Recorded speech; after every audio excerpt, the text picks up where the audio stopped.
cas, on va démarrer. Donc déjà, on vous remercie d'être là. C'est super pour ce webinaire Dispute Action qui porte sur un thème qui nous, les trois intervenants praticiens là, qui ont monté ce petit webinaire, c'est un thème qui nous intéresse tout particulièrement. Tirer parti des contraintes, notamment dans l'exercice des métiers de la formation. Donc les contraintes, on en a partout. Et donc, ça nous paraissait, tout à fait opportun. Donc le fait de tirer parti, c'est un principe, hein, c'est pas une, démarche, c'est pas une méthodologie standardisée. C'est un principe que l'on va vous exposer, que vous connaissez tous pour partie, j'en suis persuadée. Et donc, nous avons, 3 intervenants, dont Dominique, qui lève la main là, qui est un intervenant, indépendant qui a beaucoup travaillé sur la question, donc ça lui a donné encore plus envie de réfléchir à la question et de produire, des outils, qu'aujourd'hui il a envie de faire connaître davantage, il vous en parlera, aussi. Et donc nous avons, Bertrand. Bertrand, c'est un ingénieur pédagogique et moi-même, qui à ce moment-là est un responsable de formation. Donc, par rapport à ce webinaire qui est prévu, sur, 90 minutes, donc on s'est donné, 3 objectifs, qui est donc, de réfléchir ensemble sur les façons de tirer parti des contraintes que nous rencontrons donc, dans nos métiers de la formation, de présenter 3 expériences, qui ont permis de mettre en œuvre globalement ce principe, donc 3 expériences, concrètes et de partager les enseignements, que l'on en a tirés. Donc, pour, favoriser, la compréhension, l'approche de cette notion-là, donc, les témoignages qui seront, partagés, parlent d'expériences, en situation réelle que nous avons vécues. Le fait de tirer, parti, des contraintes, c'est quelque chose qui permet effectivement de développer, l'efficacité opérationnelle par rapport à différents chantiers que l'on peut réaliser. Donc, de ce webinaire, pour lesquels nous vous invitons à poser, toutes vos questions, à faire part de vos recommandations, de vos étonnements, donc on est bien dans un temps d'échange, en sachant que l'on avait prévu, que la pose des questions se fasse plutôt en fin, de présentation de chacune des présentations. Mais bon, les choses peuvent évoluer aussi. Donc je parlais de ça parce que de ce webinaire, on souhaiterait, poursuivre par une masterclass donc prévue, le 21 novembre matin. Et donc bien sûr, toutes vos questions, vos étonnements et cetera seront, tout à fait aussi intéressants pour, voir, comment monter cette masterclass. Donc à la fin, de ce webinaire, ne vous déconnectez pas trop vite. On essayera de prendre 10 minutes avant, donc soit, 12h20, un petit temps pour affiner ce que l'on comprend. Alors aux manettes, vous l'avez vu, il y a Bernard. Bernard qui est précieux, précieux puisque, il nous aide, à réaliser, voilà, à mettre en œuvre ce webinaire et il recensera les questions et nous aidera si besoin pour d'autres choses.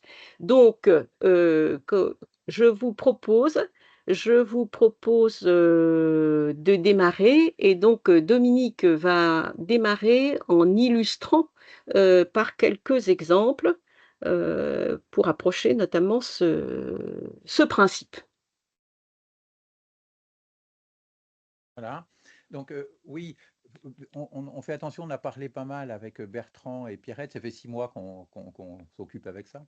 C'est vraiment une façon de faire qui est propre à chacun, mais le principe est applicable un peu partout. Mais le principe, c'est pas comment on fait. Comment on fait dépend de la situation, dépend de votre façon de travailler, dépend avec qui vous travaillez. Et la notion de contrainte, en fait, elle peut être intéressante parce qu'elle n'est pas définissable en tant que telle. C'est une contrainte. On ne sait pas trop ce que c'est, justement. Ça gêne. Donc, c'est de la sensation. Et ça permet d'avoir, on peut aller en allant un peu vite, une sorte de dialogue entre la réflexion et la sensation. Et là, dans le travail, au cœur du travail, il y a des contraintes. Alors souvent, elles sont trop fortes, ça bloque tout, etc. Mais finalement, si elles ne sont pas trop fortes, et si on arrive à avoir suffisamment d'idées, de choses comme ça, l'idée, c'est qu'on peut s'en servir. Et l'analogie, c'est vraiment celle de la matière qui résiste, le bois, la tôle, tout ça. Mais avec de la matière, on peut faire des outils. Et toute la bascule du métier, en fait, c'est de détourner les outils, de prendre un bout de matière, d'en refaire un outil, etc. Et on voit, si on va dans les métiers de parole, etc., les médiateurs, ils ont une grande règle, c'est quand ils travaillent avec des gens qui sont d'accord pour avoir un médiateur, donc il y a un accord sur ce qu'on va faire, bien en fait, ils leur demandent au tout début de se mettre d'accord sur le désaccord. Et ça lui suffit pour que les gens travaillent ensemble. C'est-à-dire qu'ils travaillent ensemble à fournir, à produire une vision, une description unique du désaccord. Et en faisant comme ça, ils ont déjà commencé à bosser. Donc le médiateur a déjà commencé à travailler. Alors que les gens, ils pensent qu'ils vont commencer que quand le désaccord est posé. Et c'est un peu ce décalage-là qu'il y a dans l'usage des contraintes, c'est qu'en fait, chacun, comment je prends la contrainte, est-ce que je peux y faire quelque chose ou pas? Et l'idée qu'on voudrait mettre en avant, c'est que rien n'empêche de se poser la question. Alors quand elles sont trop fortes, évidemment, bah, on est bloqué, et ça, bon, ça, on ne va pas dire que c'est bien, il suffit de faire, de bouger, c'est pas du tout, il suffit de faire pour que ça marche. Mais ça peut être intéressant d'avoir ce décalage, de se dire comment s'en faire. Alors, on est parti sur quelques exemples. Merci Bernard, avec un T à la fin. Ouais, sur le passer au. Oui, alors Nutella, c'est pas très moda, hein, ça a un peu passé, mais c'est quand même, ça a été une grosse réussite commerciale. On peut penser au chocolat avec des noisettes.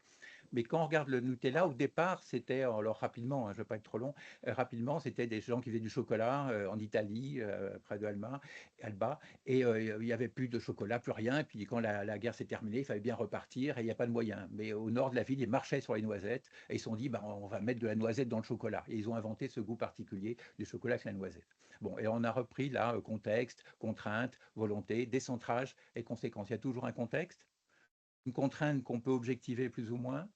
Finalement, cette contrainte, elle révèle peut-être une volonté ou elle contre une volonté. Finalement, pourquoi ça me gêne? Qu'est-ce que j'ai envie d'en faire? Donc, ça peut être aussi un outil pour s'interroger sur notre volonté. Qu'est-ce qu'on veut vraiment faire? Et souvent, quand je travaille avec des gens, ben, c'est le décalage aussi de ce qu'on croit vouloir faire qui se joue quand on regarde la contrainte de ce qui freine, de ce qui gêne.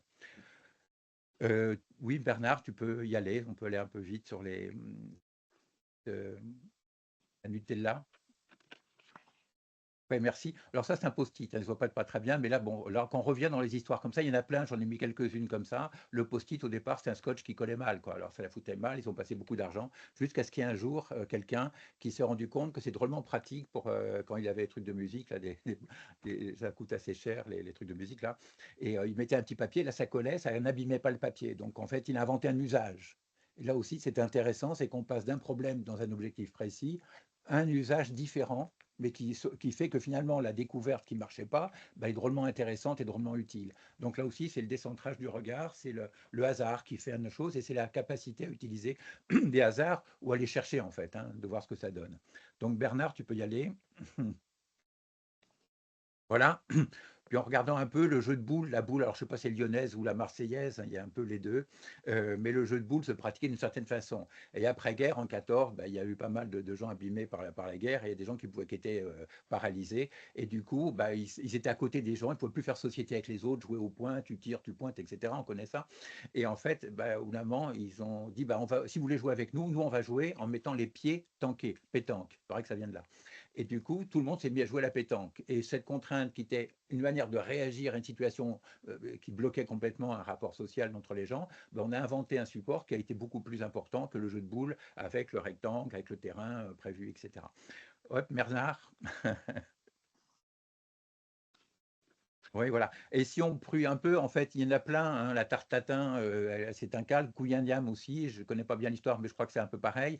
En fait, il y a un peu partout, dans plein de domaines. En fait, une grande découverte, si on regarde un peu en amont, mais une grande découverte, c'est un bon plat, hein, c'est une façon de faire, c'est dans sa propre vie. Un jour, j'ai eu l'idée de faire ça, et cette idée, ben, finalement, elle s'est révélée intéressante, et ça m'a fait découvrir une façon de faire que je n'avais pas, que je connaissais pas, que je n'avais pas nommée, etc.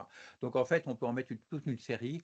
Par exemple, le passage du roman gothique, c'est un architecte je n'ai plus son nom qui me revient, Beckham, je crois, et qui a Mhm. écrit pendant sur 100 pages la contrainte de pierre et d'argent en France, qui fait qu'on a inventé le système gothique qui ne tient pas debout, il n'est pas que mathématique, il n'est pas que technique, il n'est pas que machin, c'est un mélange, mais qui marche vraiment bien, et tout le monde s'est mis à faire du gothique. Bon voilà, donc chaque fois, il y a un problème, se dire, bon, il y a un problème qui est là, qui empêche, il y a une volonté, une nécessité, on peut associer les deux mots, hein, de l'énergie disponible, envie, on a besoin, ou on est coincé, on ne sait pas comment faire, et il arrive parfois, et là, un des meilleurs outils, c'est le groupe de pairs, hein, ou discuter autour du chantier, ou se dire, tiens, au fait, comment je vais faire, c'est aller chercher un peu des gens qui voient autrement ce que vous voyez pour vous donner de l'idée, peut-être de décentrer un petit peu, voilà. Et après, c'est ça peut être justement l'usage de cette contrainte qui devient l'outil pour faire autre chose. Et après, si on veut prendre une image pour donner l'idée de continuité, et moi j'en arrêterai là pour l'introduction, c'est que le vent, quand on prend une voile, bah, si on a une quille, il faut la technique de la quille. S'il n'y a pas la technique, bah, le vent vous emmène en arrière. Mais si on sait l'utiliser, la technique, et si on utilise les voiles, tout ça, on peut remonter le vent. Et du coup, le vent, au lieu d'être un vent contraire, devient un vent dont je me sers. On est typiquement dans l'usage de l'énergie, de quelque chose qui paraît négatif, qu'on arrive à techniquement avoir. Donc là, c'est bien une approche assez technique. Hein. C'est pas il faut faire ça et ça fera ça, c'est comment je me débrouille là-dedans. Voilà.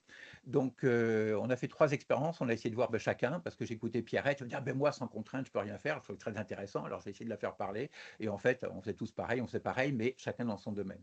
Et puis après, Bertrand, là aussi, on a discuté un peu à l'université là, je crois que c'était en octobre, septembre dernier. Décembre. Décembre.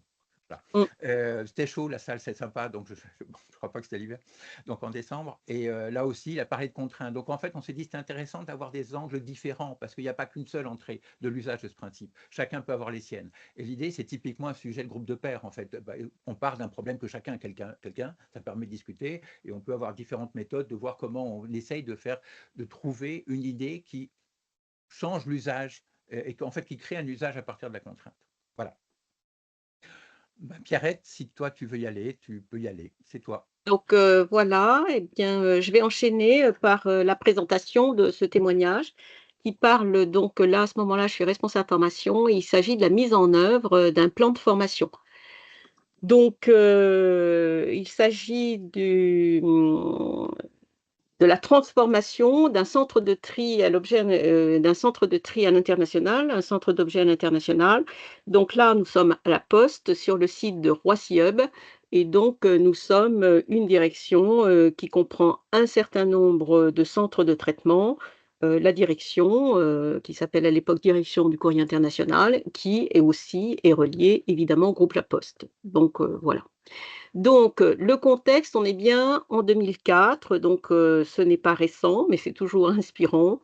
Et donc, en 2004, c'est la transformation d'un centre de traitement.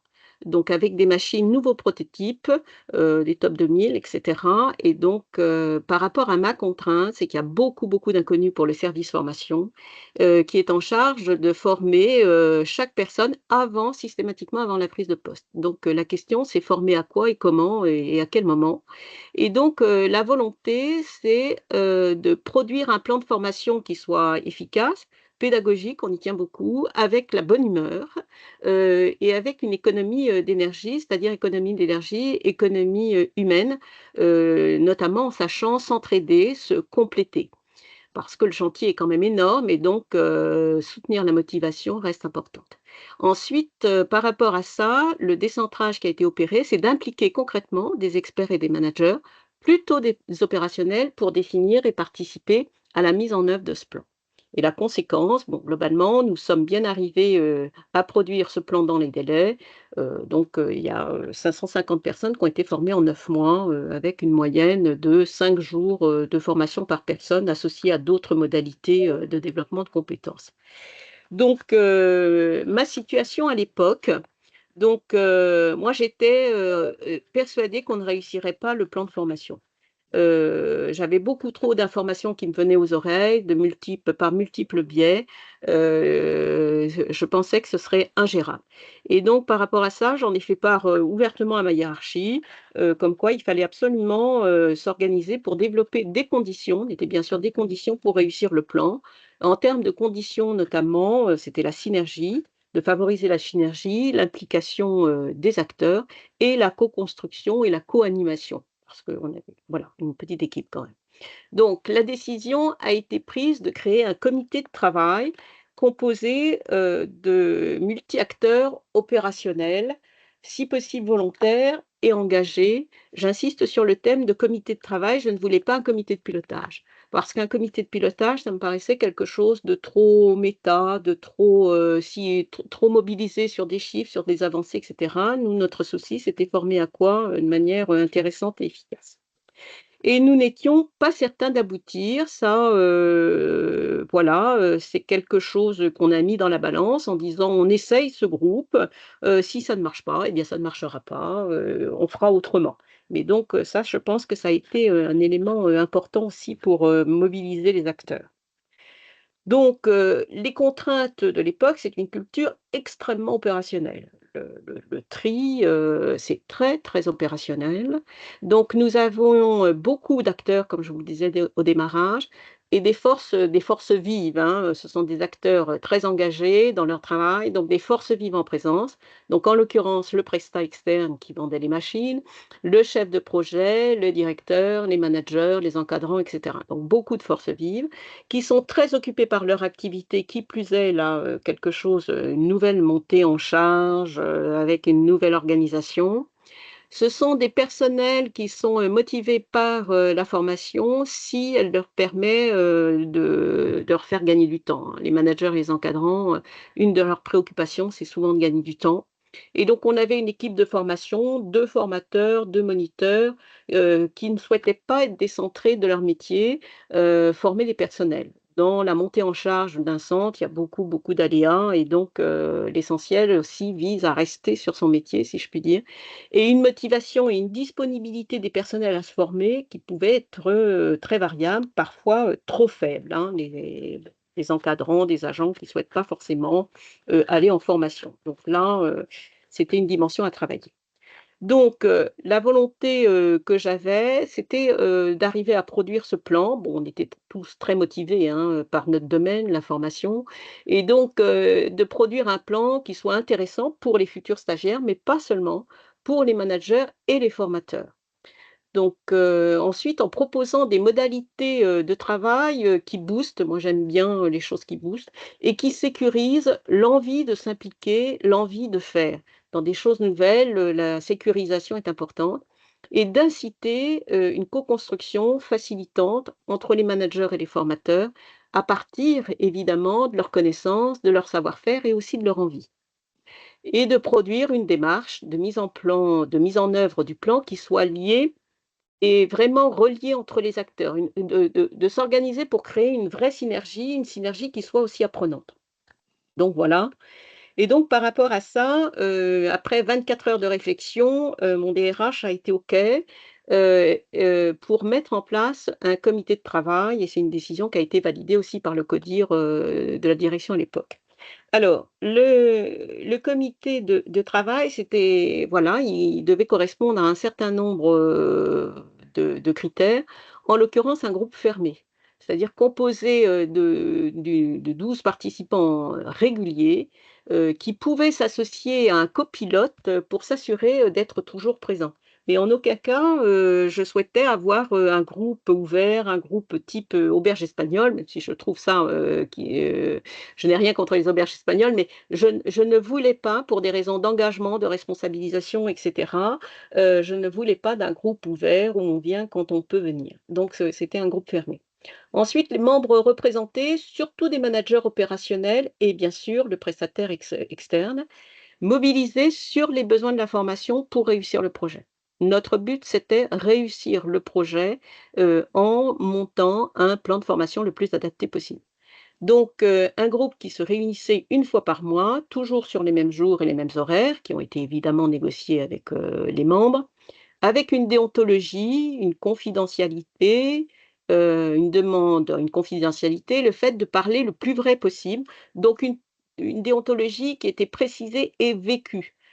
Souvent, le fait de pouvoir s'exprimer réellement, c'est pas toujours évident, donc pour, monter, un plan, c'est pas terrible, quoi et une traçabilité avec, après chaque séance, c'est-à-dire un compte rendu, mensuel synthétique validé à tour de rôle, pas par tous les personnes, mais à tour de rôle et qui précisait entre autres, entre, chaque, comité, les travaux qui étaient engagés.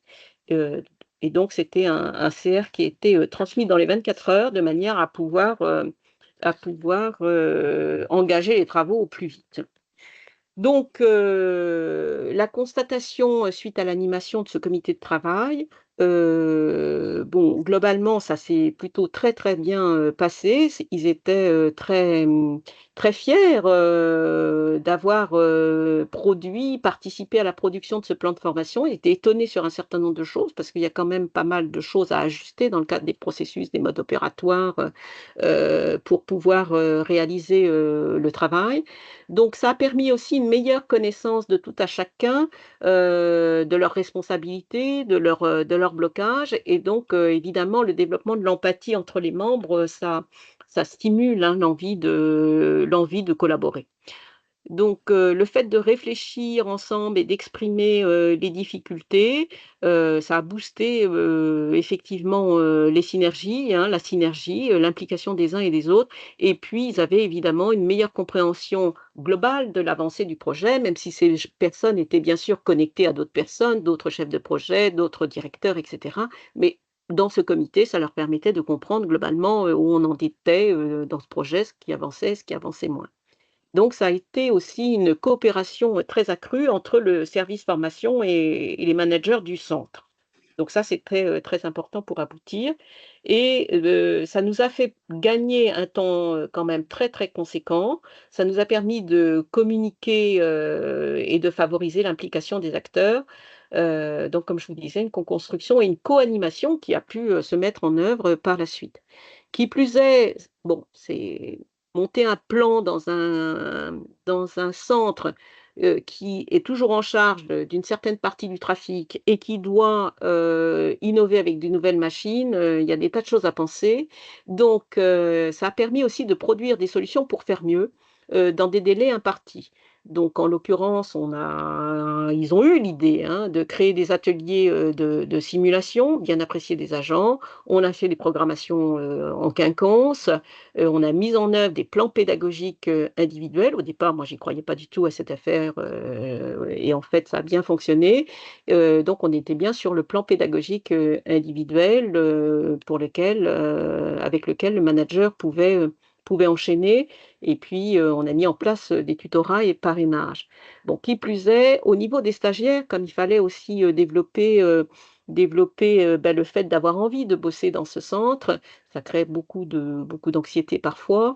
Donc voilà, on les a mobilisés aussi sur, l'appropriation des connaissances en les faisant travailler sur l'évaluation de manière un peu différente où ils devenaient eux-mêmes, évaluateurs. Donc ça leur a énormément plu. Donc personnellement, c'est très difficile quand vous animez, un groupe comme ça de voir, voilà, qu'est-ce qui fait que les gens sont là. Mais bon, on a fait 16 réunions pendant 16 mois, donc je me suis dit, «Ça va bien quand même» et puis, il y avait un plaisir, au fur et à mesure de se retrouver. Donc par rapport à la question de pourquoi ça, Dominique était très, voilà, très mobilisé cette question. Pourquoi les acteurs, ont-ils participé à ce groupe? Donc ça, c'est moi qui le dis, hein, les mieux placés, ce serait à eux de le dire. Donc ils étaient quand même dans l'obligation de respecter la montée en charge, du site. Même si on a un petit décalage, un petit retard, bon, globalement, il faut quand même respecter cette montée en charge. Ils étaient intégrés à un groupe multi-acteurs avec des niveaux hiérarchiques différents et donc ça plaît beaucoup.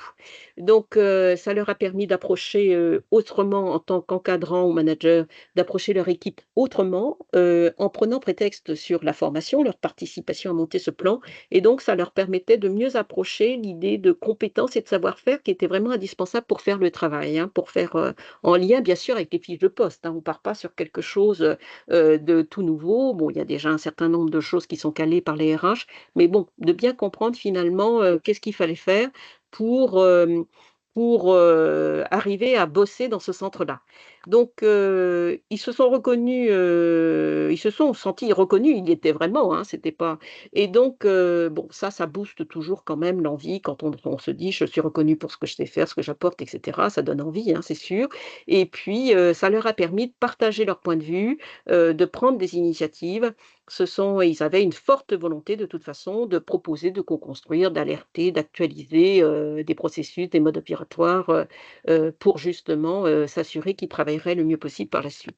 Et ils ont été très, très motivés par mettre leurs forces en commun.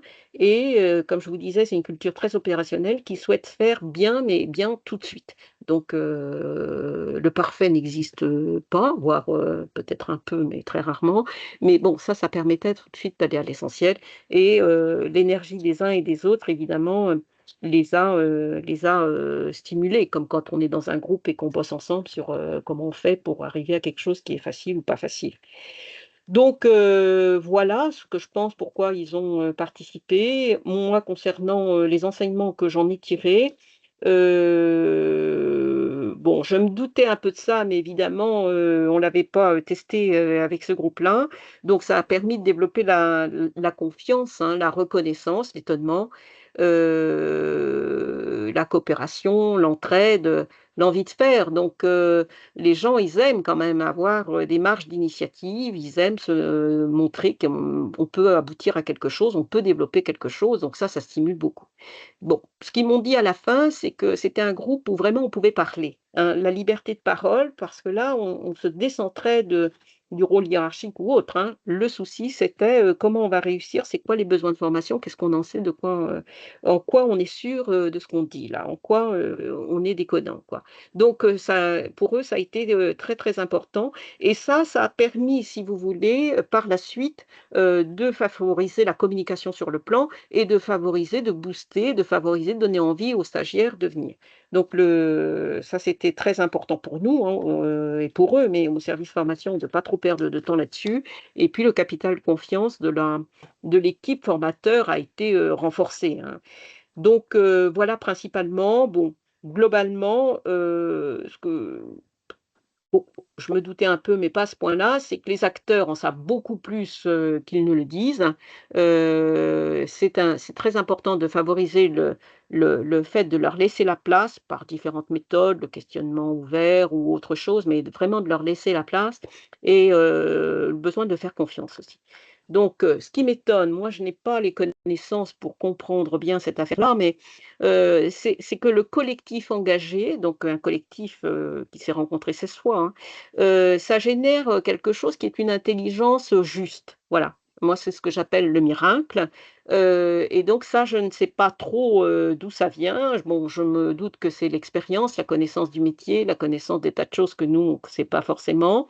Mais bon, j'ai trouvé ça très, très, très intéressant, parce que ça nous a permis de monter ce plan, et dans des conditions qui étaient pas mal. Voilà, moi, ce que j'avais, voilà, à dire. Ça, je n'en parle pas maintenant, Bernard, parce que c'est si jamais il y a des questions qui viennent, par rapport à ça. Moi, voilà, concernant le témoignage, pour illustrer, voilà, j'ai terminé. Est-ce que tu prends des questions maintenant? Voilà, si vous Quelques avez des questions questions, éventuellement? voilà, ce serait bien. Sinon, à la fin aussi. Oui, Moi, oui, je veux oui, bien, j'ai une question. oui. Euh, donc, vous disiez en fait que un des éléments, facteurs clés de succès, c'est que les gens aient pu se parler franchement, se dire les choses, se sentir en confiance. Et je me demandais, est-ce que ces acteurs ne se connaissaient pas du tout? C'est-à-dire qu'en fait, c'était un peu une rencontre et donc du coup, on apprend à se connaître, mais il n'y a pas forcément d'historique, ou au contraire, est-ce que c'est des acteurs qui, potentiellement pour certains, se connaissaient déjà, avaient déjà des relations préexistantes? Ah, ils se connaissaient tous. Ils se Ils se connaissaient connaissaient tous? tous, tous, tous, D'accord. tous. C'est pour ça que, donc moi je les connaissais, peut-être pas, enfin certains. Donc c'est pour ça que par rapport, à l'objectif du comité de travail, on est bien sur les besoins de formation pour réussir le projet. Vous voyez? Donc l'idée, c'est de ne pas d'essayer, Olivia, surtout de ne pas rentrer dans des jeux de pouvoir, dans des jeux C'est pour ça que je posais la de question, voilà. ouais. Donc ils se connaissaient pour la plupart tous et ça leur permettait, ce comité de travail aussi, de s'approcher à partir de cette question-là. De quoi on a besoin pour former, nos agents, quoi. Vous voyez? Donc on Mmh. sort des conflits de pouvoir et ça, on le tient. Même quand ils s'en échappent, on leur rappelle que là, on s'échappe de notre objet. Ah oui, OK. Donc Oui, vous parfois ça a voyez, si impliqué en fait jamais aussi du ouais, recadrage. En tout cas, ça peut oui, impliquer aussi une du forme rec de recadrage. Mmh. oui, oui, Hmm. recadrage Ouais. souple, souple, hein, mais oui. Mmh. Mmh. Ouais. OK. Damien? Oui, moi j'ai une question sur la composition du groupe, justement, c'est pas complètement clair pour moi, c'est parce que je pense que c'est un enjeu très important. C'est, si j'ai bien compris, il y avait dans ce groupe, il y avait vous en tant que responsable, toi en tant que responsable formation, et puis il y avait l'équipe de formateurs, et puis il y avait des encadrants, et peut-être des salariés de base aussi, je sais pas, mais moi ce qui est important de comprendre, c'est la composition de ce groupe, parce que après, je développerai pas maintenant, mais c'est pour bien comprendre de quoi, là, Oui. parce que je pense que c'est tout à fait fondamental dans Mhm. cette dynamique-là. Alors, la composition de ce groupe, il n'y avait pas les formateurs, d'accord? D'accord, Donc, d'accord, la composition de ce groupe, elle s'est faite à partir de managers et d'encadrants opérationnels. Sur d'accord. des chaînes de traitement, globalement, il y a 3 positions clés. À l'international, on reçoit du courrier et aussi on exporte du courrier, d'accord? Et Mhm. pour Ok, chacun de ces flux, on appelle ça des flux, pour chacun de ces flux, il y a 3 positions phares. C'est ouais, l'entrée des plis, c'est le traitement ouais, des plis et c'est la sortie des plis, vous voyez? voilà. Et donc Ouais, par d'accord, rapport à ça, tu avais des managers et donc ces gens ont été, comment dire? Incités globalement par leur directeur, hein. C'est le directeur aussi avec le CODIR, qui a affiné, qui a fait ils n'étaient pas obligés, mais qui ont demandé, à voir s'ils souhaitaient, participer à ce groupe-là. Voilà et ça permettait à tout à chacun moi-même en tant que responsable formation, je pouvais enchaîner avec l'équipe de formateurs sur ce qu'on comprenait de ce qu'il fallait faire. Voilà. d'accord. Merci. Christine? Oui, bonjour. La question que je me pose, c'est, la question du temps. 16 mois, une Oui, réunion par mois oui. et j'ai pas bien compris en fait, le matériel n'était pas encore arrivé. Ah pour partie, si, si, si, si, si. Ah et Ah ben si, alors, si. comment ça s'est passé? Est-ce que par exemple, ce comité de travail, on peut dire groupe de travail aussi? Oui, j'ai Oui. Ce comité de travail, est-ce que, sur la fin, il était, comment dire? Il était positionné, et la formation avait déjà commencé? Est-ce que du ah coup il a oui, pris oui, oui, oui, oui. d'accord, Oui, oui, oui, oui. Le matériel était déjà là, avant que ça fonctionne à plein régime, il y a plein d'essais, hein. Il y a plein d'essais, de d'accord, tentatives, de, de voir comment les processus se relient et cetera. Donc ces gens-là participaient à ça, d'accord, participaient et donc pendant les 16 mois, il y avait aussi de la formation des agents. Globalement, on a mis, on va dire 8 mois avant de voir d'accord. comme qu'est-ce qu'on allait faire et après les 8 OK. mois d'après, c'était la formation des gens, hein.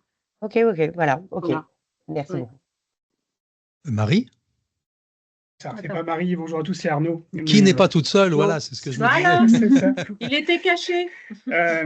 Non, alors, j'ai pas vraiment de question, j'ai juste un commentaire.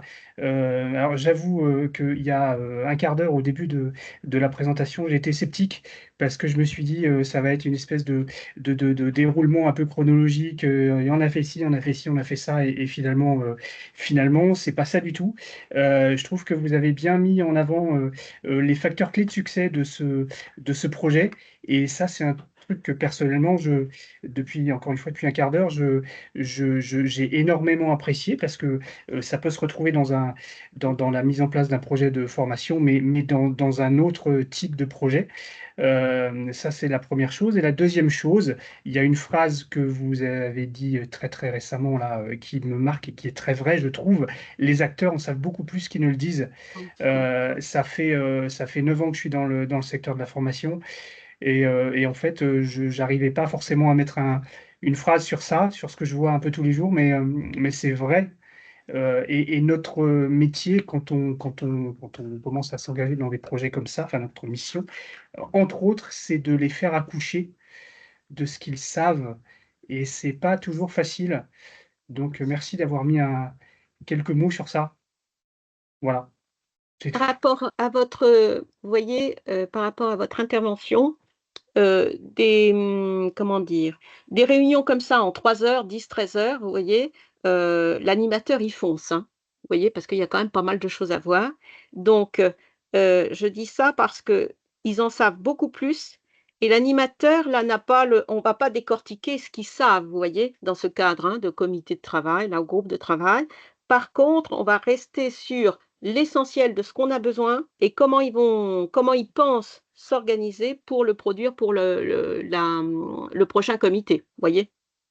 Et Mm. c'est là où il y a une marge d'initiative et un temps qu'ils gèrent eux-mêmes, hein, une contribution qu'ils trouvent eux-mêmes avec les acteurs qui leur vont bien pour arriver à faire ce qui est nécessaire. Et c'est ça qui les booste aussi beaucoup. Très bien. Voilà. Bon, ça va être appliqué au CAFOC, donc. C'est pas. Élodie? Bon. Oui, j'avais une question qui rejoint les interventions précédentes. C'est vrai que très souvent, trop souvent, on est confronté à l'interne à des freins, notamment de la direction, pour la mise en place de ces démarches qui prennent du temps, qui engagent des collectifs de travail. Est-ce que ça a créé quelque chose derrière? Est-ce que ça a impulsé enfin, est-ce que cette dynamique a été reconduite sur ce sujet ou sur un autre, hein, à l'interne? Est-ce que ça a fait bouger les lignes au niveau des dirigeants, des managers? Pas mal, pas mal. Parce que là, je vous parlais de la phase 1, hein, d'accord? C'est, voilà. Mais après, il y a eu d'autres phases parce que c'est un grand centre et donc ils ont, repris pas mal, cette méthode-là. Bon, déjà, ce qu'il faut savoir quand même, c'est que c'est aussi une culture opérationnelle. Moi, je bon, alors c'est peut-être faux ce que je dis, mais moi, j'ai le sentiment que dans le cadre des managers opérationnels, déjà, il y a une entraide qui est plus forte que pour des supports, par exemple, hein. Parce que c'est pas la même dynamique, c'est pas le même engagement. Un flux, je veux dire, ça se voit si ça passe ou si ça passe pas, hein. Ça crée tout un bins, hein, si ça passe pas. Donc il y a déjà ça. Et cette méthode, vraiment, elle les a, bon, elle leur a permis, d'exister autrement aussi, hein, de faire valoir, de faire savoir un certain nombre de choses, et donc ça a boosté. Déjà, il y avait aussi plein d'autres choses, hein, parce qu'on créait déjà des groupes de travail sur un certain nombre de choses, la qualité et cetera et cetera. Donc il y avait déjà une petite culture de ça, hein. Mais bon, je confirme que ça booste, hein. Alors on est une petite direction, hein, on n'est pas là, on n'est pas sur 300 000 personnes, hein. On est une petite direction, un centre c'est 1 000 personnes globalement et une direction c'est 3 500 là, hein. Donc voilà. Élodie, je réponds à ta question? Mmh. Parfaitement. Bon. Merci Pierrette. Donc ce que je propose, comme on ne voit plus de main levée, c'est de passer au témoignage de Bertrand, ingénieur pédagogique, un autre métier. Oui, merci beaucoup de me donner la parole. Vous m'entendez bien, ça va? Oui, on t'entend bien. Bon, super. Oui, donc moi je suis ingénieur pédagogique, là actuellement dans un IRTS, mais avant aussi dans d'autres organismes de formation, et puis j'ai été consultant indépendant. Et moi je voulais vous raconter j'allais dire une anecdote, c'est pas une anecdote, c'est une expérience de travail plutôt sur l'accompagnement d'un organisme de formation à la rédaction de ses référentiels de compétences. Enfin, à l'occasion d'un renouvellement en fait de référentiel de compétences, enfin, d'un dépôt de certification auprès de France Compétences, sachant qu'ils avaient déposé leur référentiel juste avant la loi de 2018, et puis là ils devaient le redéposer après la loi de 2018. Donc il y avait une attente un peu en disant mais comment on va faire pour donc le renouvellement de notre titre qui nous est cher, quoi.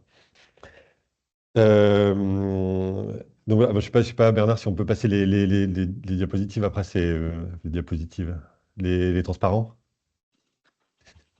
Et donc du coup, la question, c'était, oui, la question du cadre contraignant, c'était celui effectivement du cadre de France Compétences, c'est-à-dire comment on fait avec le cadre de France Compétences pour quand même déposer sa certification et comment ça marche, quoi.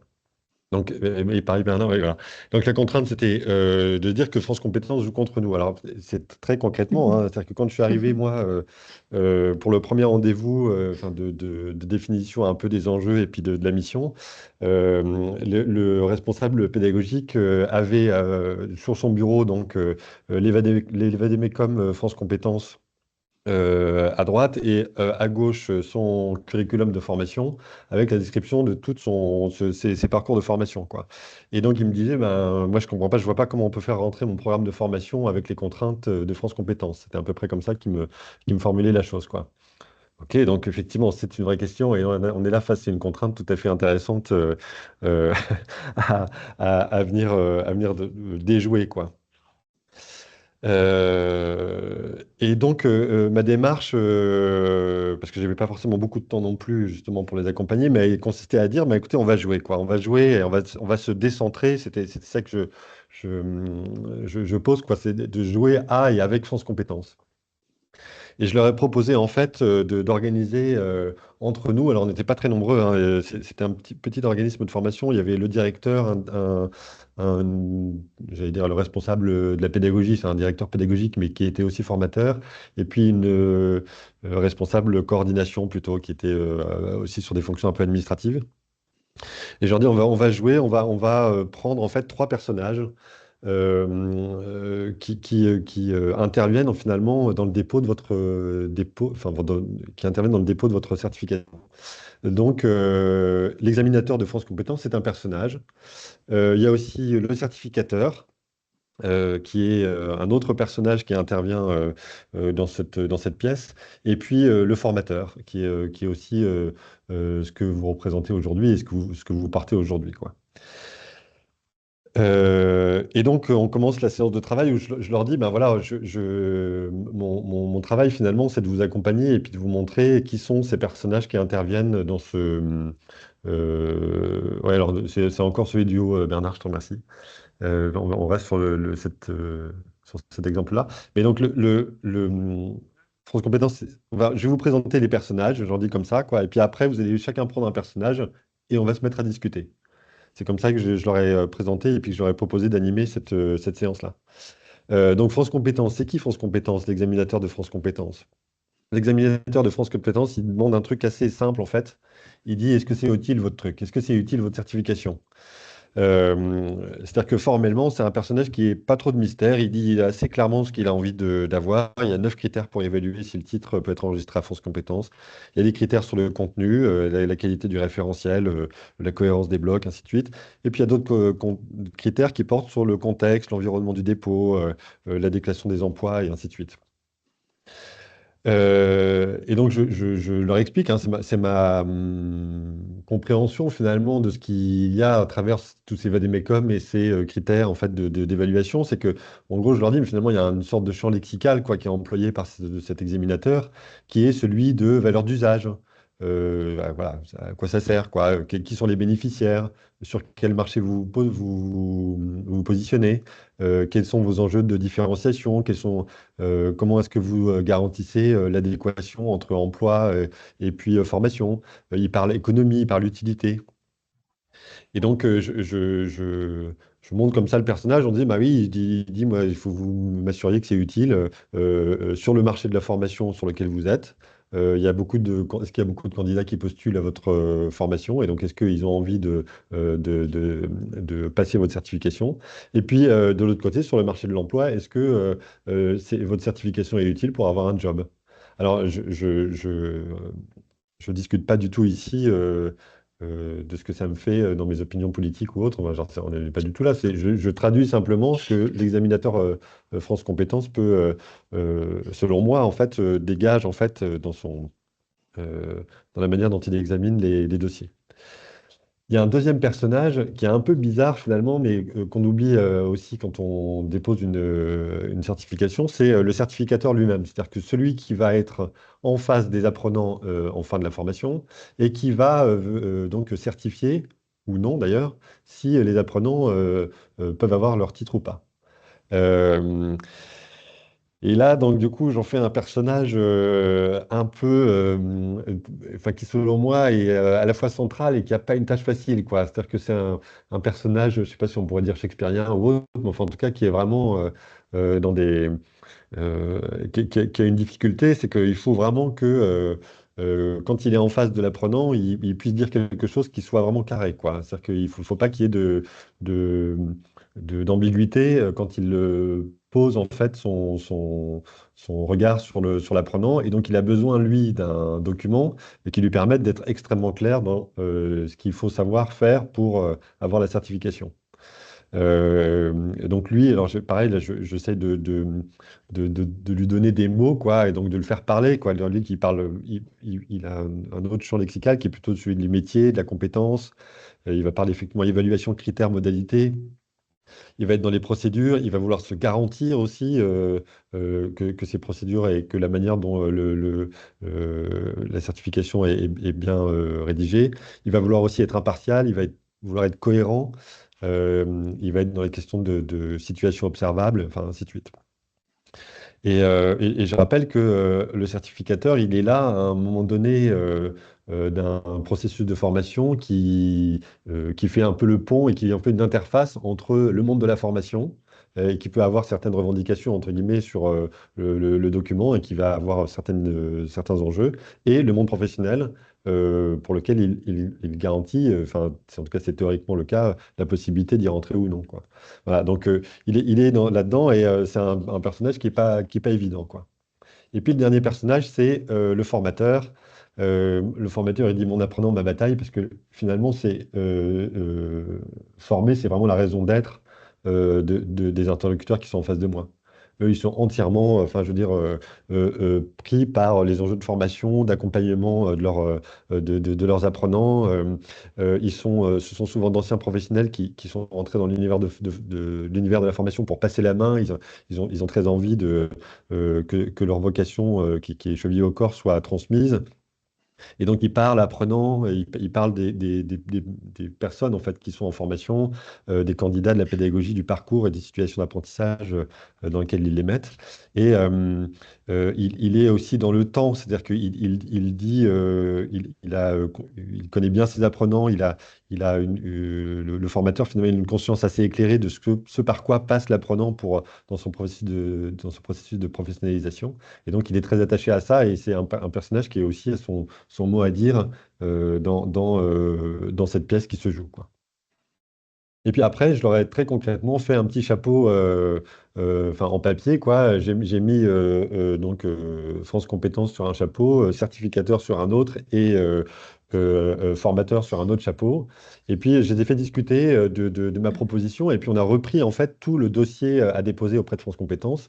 Et puis, on a point par point regardé comment est-ce qu'on pouvait discuter chacun des points, quoi.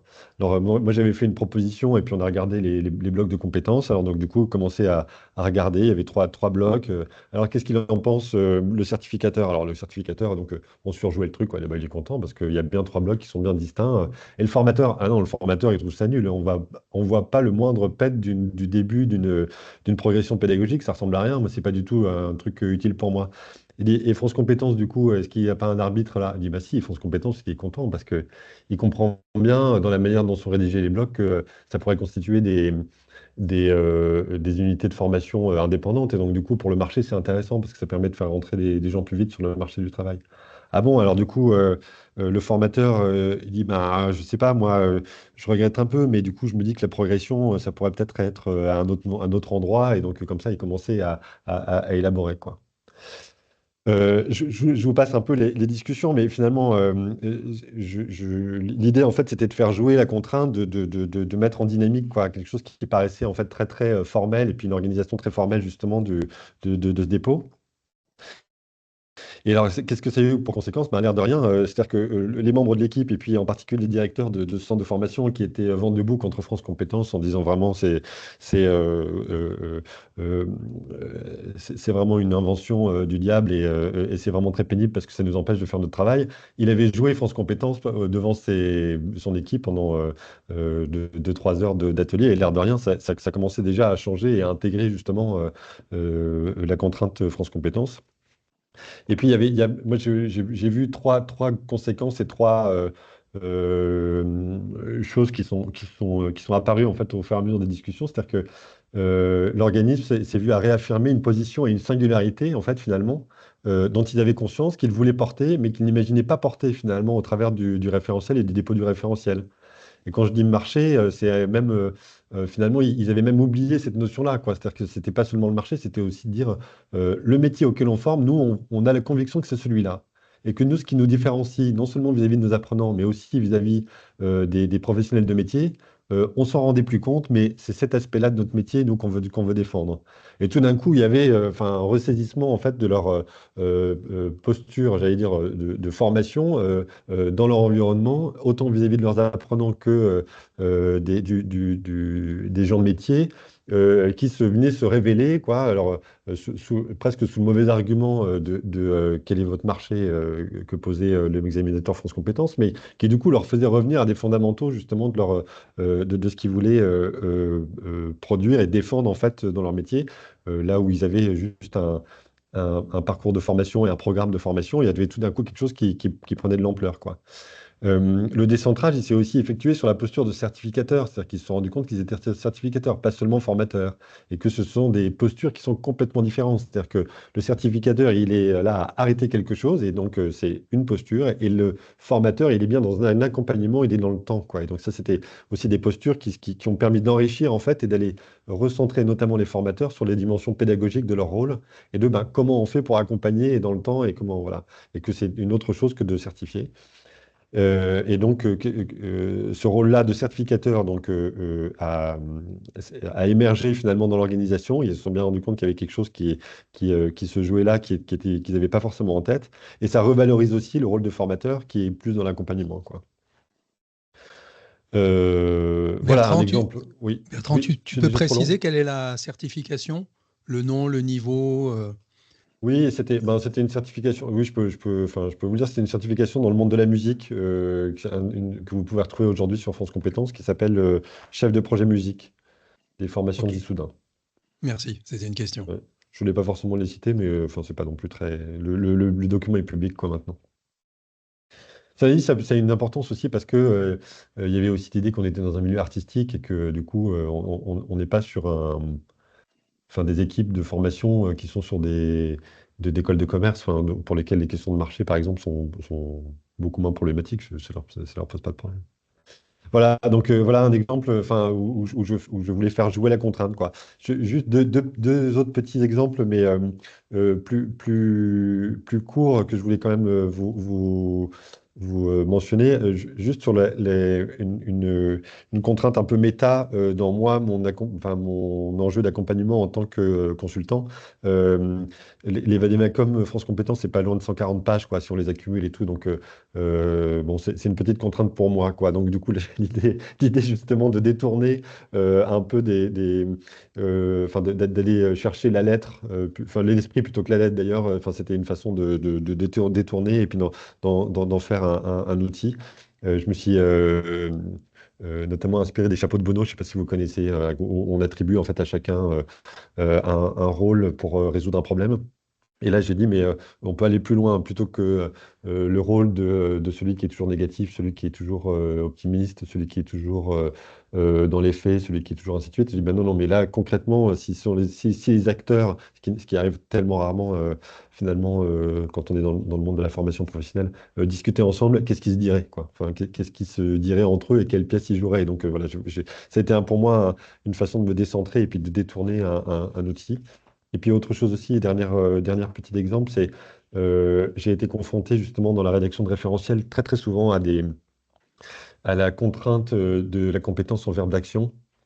Parce que pendant tout un tas très très régulièrement, les professionnels me donnaient des éléments de leur métier qui ne relevaient pas d'action en fait finalement. Alors par exemple, les chefs de projet musique, là, tout l'enjeu, c'est d'accompagner des musiciens, hein, dans tous les aspects de leur carrière. Et nous, ils disaient, nous, en tant que chef de projet musique, nous, ce qui nous intéresse, c'est breaker. On dit, mais c'est quoi breaker? Breaker, c'est euh, comme, comment s'appelle le chanteur belge, là, euh, Mm. qui chante Papa Outé, aidez-moi, pardon. Stromae. Stromae, voilà, merci, et qui disait, Stromae, quand on l'écoute la première fois et que personne ne le connaît, on se dit, mais ce truc-là va jamais marcher, et puis ça fait un carton, quoi, et donc nous, on cherche ça, et en fait, notre métier, c'est ça, en fait. Et donc je dis, mais du coup, comment ça arrive? On ne sait pas, tu vois, Stromae, c'est comme compliqué. Mais non, non, mais attendez, on va y aller, quoi. Et donc du coup, dans tout un tas de métiers, les interlocuteurs que j'avais en face de moi n'osaient pas, en fait, allaient à me raconter justement ça, qui selon moi est justement la moelle de leur métier. Et donc du coup, il fallait beaucoup de temps, et moi c'était une contrainte à chaque fois justement à laquelle je jouais, quoi, pour qu'ils finissent par lâcher le truc, quoi. Et donc du coup, je leur disais, mais arrêtez de me prendre pour un horrible scribouillard de France Compétences qui vient vérifier si vous êtes dans les clous de cette administration affreuse, mais parlez-moi de vous, quoi. Je vais traduire dans des verbes d'action les éléments de votre métier. Donc là, j'en ai plein. Et c'est pour ça que j'ai réagi sur la sérendipité. J'ai pu inscrire la sérendipité qui est ne rien faire finalement, se laisser porter par les recherches sur Internet. Dans un référentiel, c'est tout à fait possible, on peut tout à fait le faire. Et là encore, enfin, je sais pas, cette façon de métaboliser la contrainte, elle est dans le référentiel, elle est tout à fait prenante parce que tout d'un coup, les équipes sont super fiers, ils ont leur référentiel à eux, ils portent des éléments de métier enfin, qui sont très forts. Et donc voilà, c'était pour vous raconter comment est-ce que moi je vivais la contrainte dans mon métier de consultant ingénieur pédagogique. J'espère que j'ai été clair et je serai ravi de répondre à vos questions. Merci, très Donc, bien. S'il y a des questions, demande de précision. Tu as déjà un pouce levé, ce qui est déjà pas mal. Les pouces levés, ah, c'est gentil.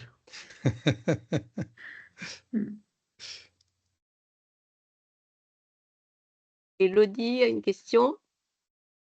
Je crois qu'il n'y a pas beaucoup de pouces levés parce que Ah, il y a Damien d'abord. parce qu'on est sous le.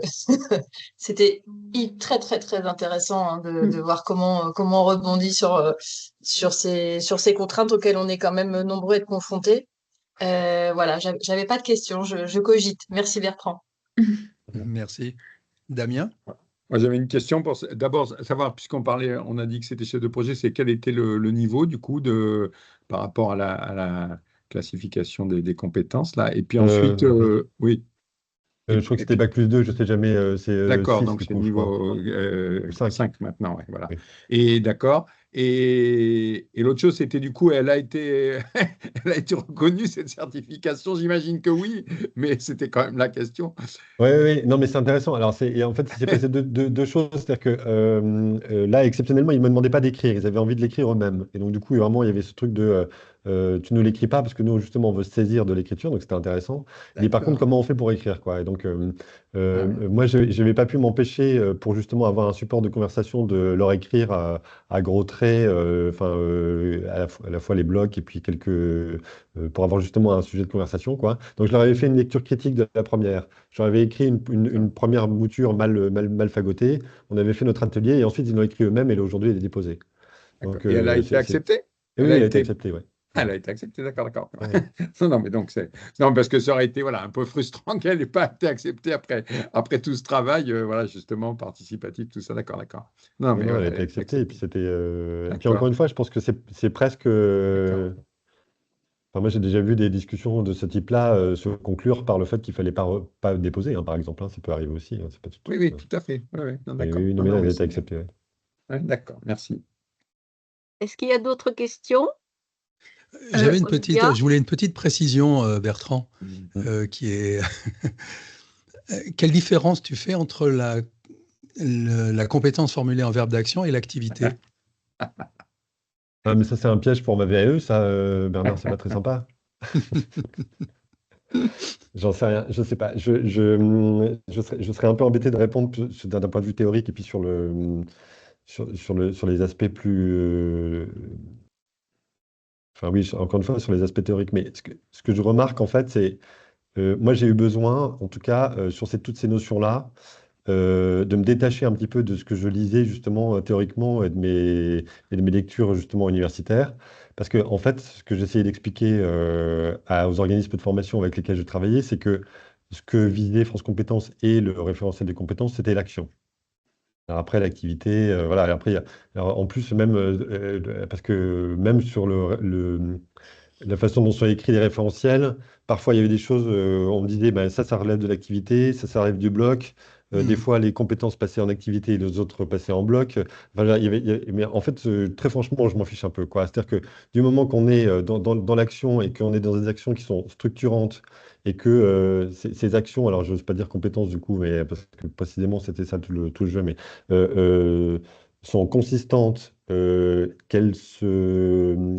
Moi, j'aimais beaucoup la notion chez le Boterf de combinatoire, qu'elles sont combinatorisables, enfin ainsi de suite. On était bon, quoi. Voilà. Donc après, parfois, dans certains référentiels, ça s'appelait activité, d'autres fois, ça s'appelait compétence, des fois, ça s'appelait bloc. Bon, ouais, ça change en plus donc, sur les examinateurs. Donc là-dessus, je respectais, dès qu'on me demandait de changer et d'inverser les trucs, je le faisais. Avec une tentative de situer un peu, De situer, c'est-à-dire? de préciser quand, comment ça pouvait se passer, dans quel espace éventuellement. Parce que Non, mais sinon, ça devient vite quelque chose de général, tu vois ce que je veux dire? ben, oui, alors mais ça, c'est toute l'ambiguïté en fait Oui, oui, c'est pour ça. d'écrire en compétence ou en activité justement un métier. C'est-à-dire que en fait, Ouais. c'est très frustrant pour les gens de métier parce que quand on écrit une compétence, ben, on généralise en fait justement Voilà. on le monte en généralité. Et donc c'est très compliqué parce que c'est là où le rôle du certificateur il est important parce que Oui. à la fois on peut pas complètement ne parler que de son métier tel qu'on le vit là où on est. Mhm. Parce qu'on a bien besoin aussi d'une porte, d'une interface avec le monde de l'information, et donc qui passe par une généralisation. Ouais. Donc, ben oui, mais donc, et donc c'est pour ça que le rôle du certificateur, là, le personnage du certificateur, il était important parce qu'il disait, bon, ok, je veux bien, mais à un moment donné, moi, il faut que ce soit clair pour moi, quoi. Donc, bon, voilà. Donc, c'est toute cette ambiguïté-là, elle se jouait là, et donc, bon, une fois que c'était partagé, on discutait, quoi. Ouais, super. On, Merci on- beaucoup. on Il y prend a une une question. dernière question d'Olivia, je Ouais. crois, Oui, et puis Oui. après Dominique. oui. Merci. C'était pas tant en fait une question, mais peut-être plutôt une remarque. C'est juste que je trouve que c'est super intéressant le côté d'avoir finalement humanisé un peu ce sorte de cahier des charges. Ça me fait un peu penser à ça. C'est que on l'a personnifié et humanisé pour partir chercher l'intention derrière. Et du coup, Oui, ça me fait exactement. un peu penser aux pratiques de persona. Donc généralement aujourd'hui Tout à les gens le fait. font pour les apprenants, mais on pourrait le faire pour tout un tas d'acteurs. Et assez souvent, en fait, en tout cas, je trouve qu'il y a des problématiques d'alignement d'acteurs, donc parfois entre métier et learning, mais parfois c'est entre learning, RH, communication, enfin bref, beaucoup de gens. Et donc du coup, ouais, le côté un peu presque d'en faire un peu un sketch, j'ai l'impression que le format de médiation est super riche et les gens peuvent plus se lâcher plutôt que d'être dans leur posture et de s'énerver, se dire ah, les autres ne me comprennent pas, pourtant c'est moi qui ai raison. Oui, Ouais. Très bien. oui, complètement. Donc Dominique, Oui. une expérience à prendre sur Alors, le tas. ouais, bon, on y va. Alors, donc là, oui, moi, en fait, je me demandais qu'est-ce qui fait, parce que j'étais pas du tout dans le métier, et puis il y a une trentaine d'années, je me suis dit, mais finalement, le boulot que je faisais, bon, j'en ai un peu marre, j'ai passé 15 ans dans des boîtes, et là, je me disais que, après, j'ai commencé à faire des interventions, je suis parti de la notion de métier. Et j'ai creusé le mot métier, j'ai vu que le mot métier, bah, c'est presque indéfinissable en fait. Alors, chacun le redéfinit, on dit c'est votre métier, puis il change toujours, puis on veut toujours en parler, etc. Et on voit en fait, ça n'a pas de fin. Et je me disais c'est intéressant parce que là, l'oral ou la pensée touche un horizon. Quelque chose qu'on ne peut pas mettre ça à l'intérieur, c'est à l'horizon. Et les gens, quand ils parlent de leur métier, ils sont à l'horizon de leur métier. Ils parlent de quelque chose, mais on va toujours un peu plus loin. Et je me disais, cette notion d'horizon est intéressante parce que ce n'est pas un objet qu'on met à l'intérieur d'un cadre de pensée, c'est autre chose. Dans le métier, ils sont là-dedans. Et lui dit, tiens, c'est intéressant parce que c'est la phrase qui a été reprise tout à l'heure, qu'avait dit Pierrette, c'est que les gens ont beaucoup plus de savoir. Et moi, je me suis dit, mais finalement, je me rends compte que les gens ont toujours plus que moi quand je ne suis pas dans leur métier. Je ne suis jamais dans leur métier, je suis forcément un extérieur. Alors, un extérieur, c'est vrai que ce n'est pas inintéressant, mais ça ne suffit pas parce qu'on met 100 personnes différentes, c'est 100 regards différents. Alors, chacun peut être intéressant. Du coup, ça ne suffit pas à dire qu'on est extérieur. Et je me disais que c'est intéressant, finalement, comme j'y connais rien, je peux en profiter pour mettre en œuvre cette phrase du compagnon que j'ai mis en exergue, c'est-à-dire que l'école aide à apprendre sur le tas. Et je trouvais ça intéressant parce que là, il y a un va-et-vient entre l'école, l'idée, les choses, la rationalité, la clarté des choses, et en même temps, le tas, quelque chose que je ne comprends pas. Et c'est pour ça que la notion de contrainte m'a intéressé, parce que ça m'a permis de rentrer dans des groupes. Alors, dans le slide d'après, merci Bernard, tu es remonté, mais tu peux redescendre maintenant. Voilà. Et celui d'après encore. Le suivant. Oui, voilà. Et en fait, on m'a demandé à un moment donné de former des gens au travail en équipe. Alors moi, j'étais habitué parce que quand j'intervenais, c'est toujours sur un pataquès. Et quand ils n'arrivaient pas à se débrouiller, ils me demandaient, mais toi, Dominique, tu dirais quoi? Alors parfois, tu dis des trucs un peu bizarres, mais essaye. Et puis ça marchait. Mais pourquoi ça marchait? Parce que je m'appuyais totalement sur eux. Alors tu peux aller au petit schéma d'après. Et je vais raccourcir parce que comme le temps a un peu tourné et que tout va bien, je trouve que je suis ravi d'entendre les exemples et il faut parler du concret. C'est ça, en multipliant le concret, on voit apparaître des lignes justement. Et la ligne que j'ai vue apparaître, c'est que ce qu'on disait, la contrainte finalement, et l'exemple de Pierrette et de Bertrand sont intéressants parce que tous les sujets comme ça, c'est que le problème devient un enjeu. Si je monte un truc facile, c'est pas très marrant. Je donne un truc un peu difficile, la personne y arrive, elle apprend quelque chose, après on en reparle, etc. Donc c'est bien ce jeu entre une difficulté et le fait d'en parler après coup. Mais quand il y a une difficulté, on n'en fait rien parce que en général, elle gêne, elle empêche. Mais je me suis rendu compte que dans le schéma qui est là, j'ai mis l'objet, alors on peut jouer, il y a 4 pôles, pas seulement 3, il n'y a pas seulement soit les autres et les choses, mais j'en ai rajouté un 4e. Et parce que je me suis rendu compte que quand le réel, en fait, c'est une question, non pas un débat d'idées, il faut faire comme ça, non, il faut faire comme ça, non, l'argumentaire en fait. Non, non, c'est une question qui se pose réellement aux gens. Quand j'ai ça avec un groupe, une question qui se pose réellement à eux, pour moi, c'est formidable parce qu'il y a déjà un lien entre du réel et des gens. Et mon boulot, je me suis rendu compte, mon boulot, c'est de les amener à en parler. Et quand ils sont, alors même quelqu'un tout seul, on peut lui amener à se parler, des choses, à réfléchir. Ce qu'on fait, on le renvoie à sa réflexion, au fait, qu'est-ce que tu penses de ça? On y va par des questions. Ah bon, il y a ça m'a étonné, tu m'as dit ça l'autre jour. Bon, après, chacun son talent. Mais quand on prend un groupe, en général, les gens de métier, ils sont autour du chantier et ils causent. Et ils causent. Mais ils causent de quoi? Du boulot. Ils causent de quoi? De ce qui se passe. Et ce qui se passe, ils ont envie de le résoudre. Donc là, je me suis rendu compte que quand on était dans les contraintes, ça révélait l'envie de faire quelque chose, il y avait un blocage. Et mon boulot, ça a été de débloquer ça, si je pouvais ça. Et en fait, qu'est-ce qu'il fallait faire? Il fallait, la flèche montre bien qu'au début, j'arrivais, que ce soit en intervention ou en formation, là, les médecins du travail, c'était le médecin du travail, des infirmières, des assistantes sociales, des ergonomes et d'autres. Et mon boulot, c'était de les faire travailler ensemble. Mais quand j'avais ça, quand j'avais un problème, je cherchais d'abord à faire exprimer une difficulté. Et mon boulot, au début, j'étais l'autre. J'étais le formateur, l'intervenant, le grand, là, etc. Il paraît que je suis un peu long, oui. Et voilà. Et en même temps, je me dis, mais pour moi, c'est pas intéressant. Parce que qu'est-ce que je veux leur apprendre? Des histoires que j'ai dans la tête, mais c'est jamais suffisant. Moi, je pense que c'est jamais suffisant. L'important, c'est quand ils parlent boulot. Et quand ils parlent boulot, il se passe quelque chose. Donc, mon rôle, c'est presque de me faire oublier, mais de réussir en arrivant, en passant par là, de faire en sorte qu'ils se mettent à parler de ce qui compte pour eux. Or, il y a toujours des choses qui comptent pour eux, toujours. Les gens sont toujours porteurs de quelque chose. Et donc, l'idée, c'est moi, en passant à la position de celui qui règle les échanges, qui règle le travail, c'est comme une règle du jeu. Et tous les jeux sont basés sur une règle. Et c'est une règle qui est simple, hein, c'est pas très compliqué. Quelle règle je vais leur donner pour qu'ils trouvent? Alors en général, la règle, c'est de parler. Je formulais à gauche du transparent, on voit formuler la question posée. Souvent, c'était mon boulot. Trouver la question qui se pose. Bon, alors qu'est-ce qu'on fait? C'est banal, hein. Une fois dans une usine, alors c'est 14 ouvrières, elles m'ont vu arriver, tout ça, avec la directrice, elle commençait à rigoler déjà. Bon, on avait 2 heures devant nous et je les voyais 2 heures par mois.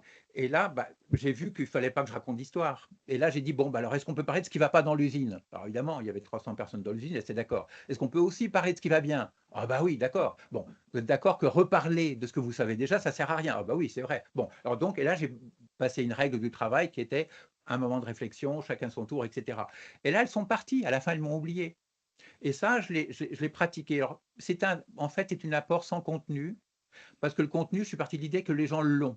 Je ne savais pas faire autre chose. Donc, c'est simple pour moi, finalement, sinon, je n'aurais pas fait. Et là, je me suis rendu compte qu'en y allant sans savoir, en fait, il y a autre chose. C'est que je leur apprenais à se servir de ce qu'ils ne savaient pas encore dans leur métier. Et donc, l'idée, c'est de transformer, de faire marcher le triptyque, moi, l'autre et l'objet. Donc, c'est d'objet. Et le contrainte est un objet potentiel parce que justement, il est présent. Il n'est pas nommé, il n'est pas pensé, il n'est pas conceptualisé, mais il est là. Donc, moi, avec ça, je suis dans la réalité même des gens. En fait, c'est presque le réel qui s'exprime. Et vu que moi, je n'avais pas d'idée particulière, je les ai fait parler et tous, ils y arrivaient. Ça a été dans des gens qui étaient au chômage depuis des années en 95, c'était des gens dans des trucs compliqués. Mais chaque fois, ce n'est pas moi qui donnais les clés. C'est eux qui se les donnaient. Et je me suis rendu compte que mon boulot, c'est d'amener les gens à en parler. Alors, je ne vais pas reprendre, on peut passer rapidement le transparent, mais pour aller vite, je me suis rendu compte que je donnais des règles un peu différentes d'un cas ou dans l'autre. Mais quand j'ai mis longtemps à voir qu'une règle, c'est des petites contraintes. Tu fais ça, tu fais pas ça, tu parles tant de temps, tu attends 10 minutes avant tu parles, pas de débat, mais au contraire, chacun dit ce qu'il voit, et si ça répète, c'est pas grave. Bon, des règles comme ça. Mais une règle, c'est un ensemble de contraintes. Et pour terminer, je ne veux pas faire tout l'ensemble des transparents parce que je vais dire 2 choses. C'est que, en fait, la contrainte, on peut considérer que c'est une matière. Tout simplement parce qu'une contrainte résiste. Le bois, ça résiste. Et parce que le bois, ça résiste d'une certaine façon, on peut en faire des outils particuliers. On fait une table, on fait un truc, on fait un truc. Et maintenant, la tôle, ça résiste. Alors, on fait un marteau avec de la tôle, etc. En fait, on peut, avec de la matière, on fait des outils faits de la matière, toujours. Le médiateur, avec une contrainte, il se fait un outil, il fait parler les gens, etc.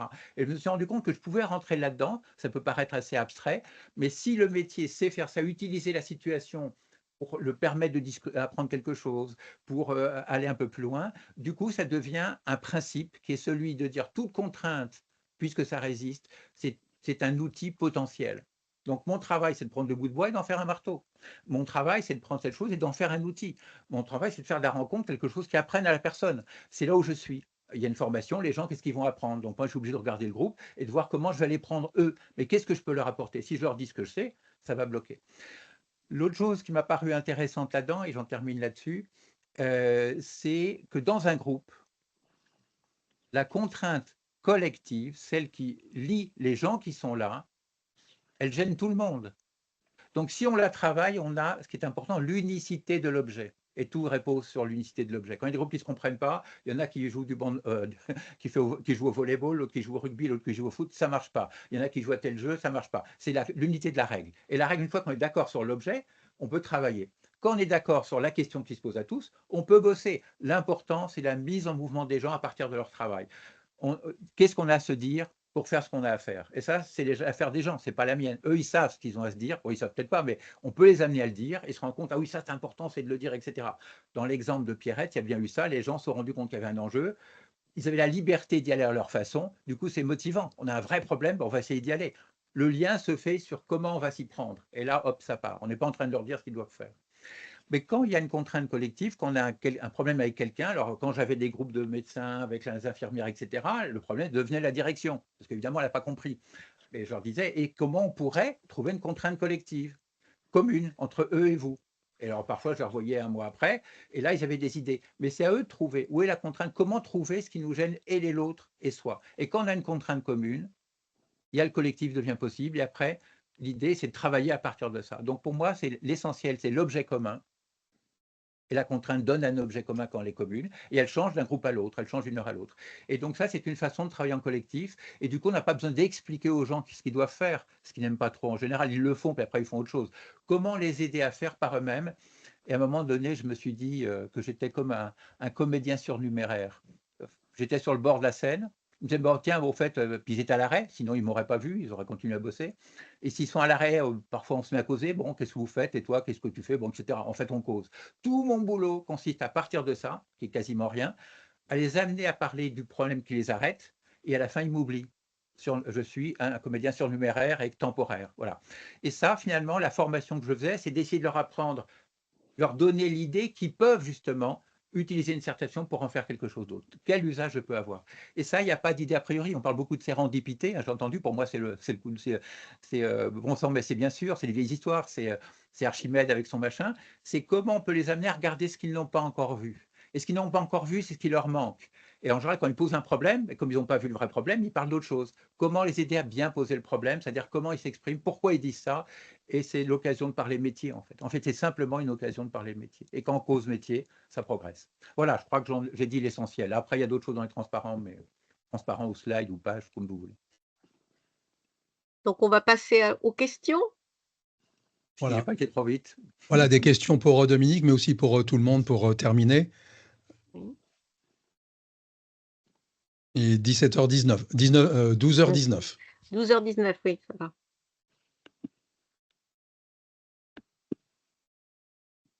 va. Damien? Il n'a pas son micro, Damien, il faut ouvrir le micro. Ça y est, oui, non, mais Ouais. je n'arrivais pas à le joindre là. Oui, non, mais j'essaye de faire un peu regarder ce qu'il y a de commun un peu entre les trois expériences, et finalement, je trouve la conclusion là, de Dominique est très intéressante sur ces questions du métier. C'est que finalement, dans les trois expériences, je vois qu'il y a à chaque fois la question on revient sur la question centrale, notamment pour la FREF, mais de la question de la formation et du travail, quoi, ou de l'activité, enfin voilà.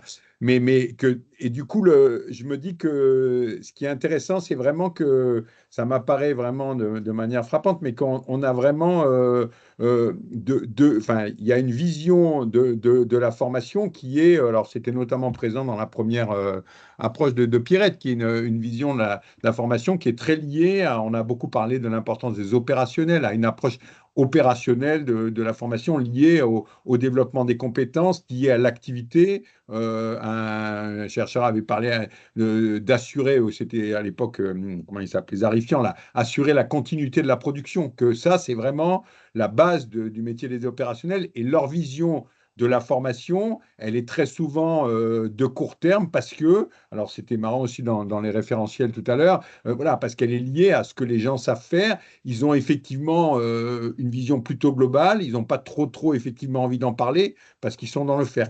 Et ce qui me frappe là, ce qui est intéressant, c'est que dans toutes les tentatives qui sont développées dans les trois approches, c'est comment on a finalement, de la part des formateurs identifiés comme tels, quelque chose qui a souvent été le fait de dire, finalement, on est nous, on a un savoir, on a un savoir-faire un peu différent, on va aider à avoir une approche de comment on transmet ces choses-là. Et souvent, ça s'est passé de manière un peu externe au monde des opérationnels. Voilà. Et ce que je trouve intéressant là, dans les trois exemples que vous donnez, c'est finalement à chaque fois des exemples de cas où on essaye un peu d'associer, de dire finalement, on doit partir de quoi? On ne doit pas partir de la formation en tant que telle, on doit partir de l'activité, du travail. Et c'est effectivement, j'aime bien cette idée de mise en mouvement, c'est si on veut faire de la formation liée au travail, il faut bien partir du travail, il faut associer les gens, il faut les mettre en mouvement. Voilà. Et ça, je trouve que c'est un exemple intéressant qui, je pense que beaucoup de problèmes dans tous les métiers de la formation tiennent à ce positionnement, à cette volonté, ou parfois au contraire le fait de refuser ça, de se positionner un peu à l'extérieur du travail ou autour du travail. Voilà. Et donc,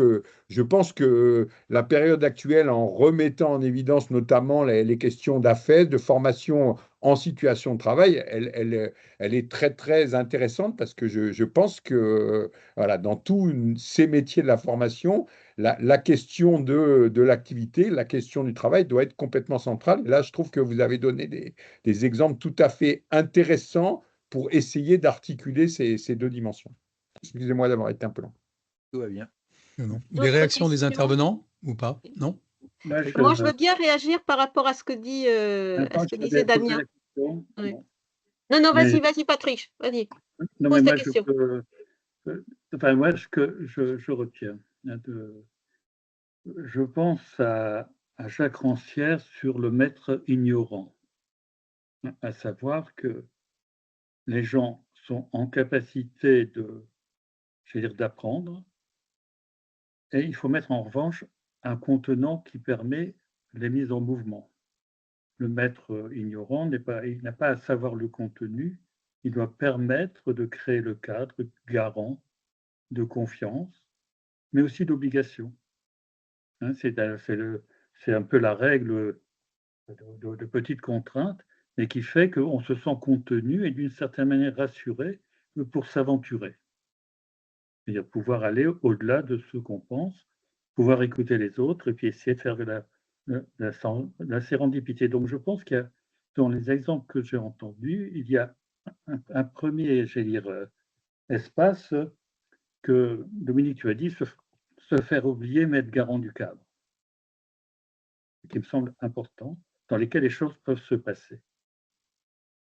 En même temps, je pense que le second point qui était important, qui m'a semblé important, c'était celui de mettre en commun la question à laquelle on veut répondre. C'est-à-dire savoir de quoi on parle, là où on veut aller et comment on va y aller ensemble. Et je pense que c'est un deuxième point important qui, d'une certaine manière, mobilise les énergies vers le fait d'essayer de trouver des solutions ensemble. Dans la mesure où on s'est mis d'accord sur la question à résoudre, on va dire une question authentique, comment chacun va apporter son regard, sa pierre, et d'une certaine manière la capacité de co-construire des réponses qui soient à la fois d'une certaine manière dans lesquelles chacun se retrouve à partir de son poste, de sa position hiérarchique, mais dans lesquelles ce qu'il apporte permet de résoudre une question commune. Je pense que c'est un deuxième point important et je crois que c'est de nature à faire des gens, disons, à créer des organisations dans lesquelles il y a une confiance, dans lesquelles il y a une co-construction, dans lesquelles il y a une co-connaissance. Et je pense que c'est important pour pouvoir résoudre la question.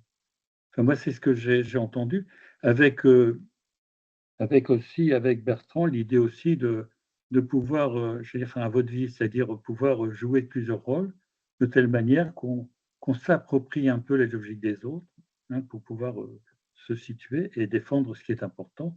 En l'occurrence, pour Bertrand, c'était ce qu'on pense du métier et de ce qui ne va pas disparaître par la certification et par le référentiel.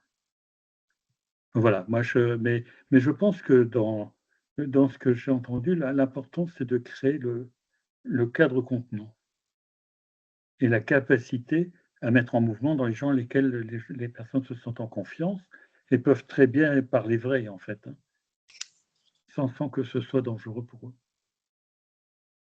Et puis bon, en dernier point, je pensais un peu à Piaget sur l'accommodation, c'est-à-dire que finalement, on est en permanence, on rencontre des situations nouvelles dans lesquelles on n'a pas obligatoirement de réponse. Et ce qui est proposé, c'est de penser la réponse collectivement. Et d'une certaine manière, en croisant les hiérarchies, en croisant les savoirs, et non pas simplement uniquement en restant entre pairs. Ça me semble aussi une question importante. C'est-à-dire qu'en décloisonnant et en permettant les croisements, on trouve des solutions beaucoup plus intéressantes dans lesquelles après on peut les mettre en œuvre dans une position hiérarchique qui est assumée. Enfin, voilà ce que je... Moi aussi, j'étais un peu long, excusez-moi. Merci. Donc, Merci, merci. on voulait prendre un petit temps par rapport à la masterclass. Je vois, il est 12h27. On s'était dit qu'on terminait à 12h30, c'est ça? Oui. Donc, la question, c'est dans le cadre d'une masterclass qu'on programmerait en novembre, par rapport à cette thématique-là, est-ce qu'il y a des questions que vous souhaiteriez approfondir? Des suggestions, des questions, si vous pouvez nous faire part en 3 minutes de votre tour. Vous pouvez tchatcher, comme ça on retrouve aussi les éléments. Allez-y. Est-ce qu'il y a des choses que vous souhaiteriez approfondir? Ouais, Pierrette, ça peut être pris aussi comme, pas forcément le cadre, bien que le cadre j'entends bien, mais en même temps l'outillage. C'est-à-dire qu'en fait, le fait de tirer parti de vos contraintes, de vos préoccupations, de vos envies, et en fait en les rencontrant les nôtres, une sorte de réciprocité des façons de voir le monde, des choses qu'on a à faire, etc. Mais en prenant par cette entrée-là et de voir comment on peut, à partir, par exemple, nous on avait 3 exemples, mais on peut très bien partir de 3 autres exemples encore qui seraient dans la salle, là, ou d'autres personnes. L'idée c'est d'y travailler en fait, un atelier de travail là-dessus. C'est un peu cette idée de travailler cette patte-là, et chacun avec sa façon, en fait, de ne pas enfermer les gens dans les 3 ça, mais à partir de nos 3 expériences, aujourd'hui, c'est d'en trouver d'autres qui se posent autrement. Et c'est ça qui va être intéressant, c'est qu'on peut retrouver encore autrement d'autres choses. Voilà, c'est ça l'idée de mettre ça un peu en échange de pratiques, en fait, en discussion, en problématique, en voir avancer là-dedans, quoi. Comment on peut développer nos savoir-faire par rapport à des choses imprévues. Moi, je me posais une question de savoir si on construisait des formations ou finalement sans contrainte. Non. Jamais, en fait, je pense, en fait. Jamais. Ouais, c'est ça. Ça fait partie inhérente. En tout cas, c'est toujours la contrainte de quelqu'un par rapport à quelque chose. Et parce que des fois, tu as des hiérarchies qui demandent à ce que des formations soient mises en place. Ça répond à une contrainte qu'ils ont eux, mais pas forcément ceux qui sont dans un travail réel, par exemple. Mais c'est pour ça que la contrainte, il faut qu'elle soit re-questionnée à chaque fois. Voilà. Je me suis rendu compte que c'est comme le nous. Il y a un copain qui me disait, mais le nous, c'est de l'intime, mais d'un nous à l'autre, c'est pas le même intime. l'intimité professionnelle. Et c'est un peu ça, en fait. C'est que chaque fois, il faut recommencer à zéro avec les autres. Les autres sont là, en fait, c'est un peu des rôles qui se rencontrent, le formateur, le machin, le technicien, etc. Et comment est-ce que ces rôles qui sont joués sur scène permettent aux gens, aux comédiens qui sont dans ces rôles, de se reconnaître comme comédiens dans la place de l'autre. Comment on fait du nous à partir de rôles, à partir de situations. Et les contraintes, justement, c'est qu'elles ne sont pas utilisées, elles ne sont pas réglées, elles ne sont pas travaillées. En fait, techniquement, elles dorment, quoi. Elles sont là posées. Et on en fait. Bon, alors que la contrainte permet de construire un nous, et le nous, il est temporaire, en fait. C'est tiens, bon, est-ce qu'on se comprend? Le formateur et son métier, il a aussi ses problèmes de boulot, c'est aussi un opérationnel, il faut que ça marche, quoi, son truc. Il y avait un type qui disait que la production de science n'est pas scientifique, on se démerde comme on peut, quoi. Bon. Et après, on fait un document, on fait une œuvre qui tient la route. L'idée, c'est de prendre ça à chaque instant, de poser comme ça, en disant comment les contraintes qu'on a, ou comment les écarts, comment tout ce qu'on est, permet de construire ensemble. Dans les cas de Pierrette, c'est très clair, et dans le cas de Bertrand aussi, c'est qu'en fait, il y avait une difficulté, et c'est ça qui a été le moteur. Ah, c'est dur, mais on y va ensemble. Et ce qu'elle a dit, c'est qu'ok, moi je ne sais pas, mais on y va ensemble. Du coup, ils y ont été. Et c'est là aussi cette vision entre la contrainte. Oui, c'est du matériau. Pour faire un clin d'œil à René Bakorski, quand même, notre ancien président, il disait il n'y a pas que l'acteur, il y avait aussi le metteur en scène et l'auteur. Et Pirandello. Il y a tout le monde. Alors, qui s'intéresse? Est-ce que ça vous intéresse de faire un atelier, de revenir dessus, de prolonger, à nous poser ensemble les questions, de travailler là-dessus? Est-ce que c'est une patte qui vous intéresse, un sujet? On a proposé une date, le 21 novembre, je crois. Novembre. Ouais. C'est en présentiel, hein. Donc, un atelier en présentiel le 21 novembre matin à Paris. À titre personnel, bien entendu, la notion de compétence m'intéresse beaucoup. À se demander justement, est-ce qu'elle commence pas justement quand il y a une contrainte? Parce que quand il n'y a pas de contrainte, finalement. Et on a pris ce sujet parce que les contraintes, on les a toujours. Toujours, quelles que soient les situations. Et donc, justement, c'est qu'est-ce qu'on peut faire avec ça et qu'est-ce qu'on peut développer comme action, comme manière d'agir. Moi, personnellement, j'ai vu pas mal de projets qui ne collaient pas parce qu'on s'est retrouvé face à des contraintes où on n'a pas su réagir. D'accord? Et la mobilisation, bon, que ce soit, moi, j'y crois beaucoup à la mobilisation collective, mais engagée, responsabilisante et déjà avec une certaine expertise, aide beaucoup. C'est pour ça, moi, j'adore la formation et je pense qu'il y a à développer des choses justement sur qu'est-ce qu'on fait avec ces choses-là. En sachant, Bernard, il y a toujours des contraintes. Il y a une question qui m'était venue par rapport aux contraintes, c'est peut-être l'amont justement, qui est la façon de vivre les émotions qui naissent de cette contrainte au départ.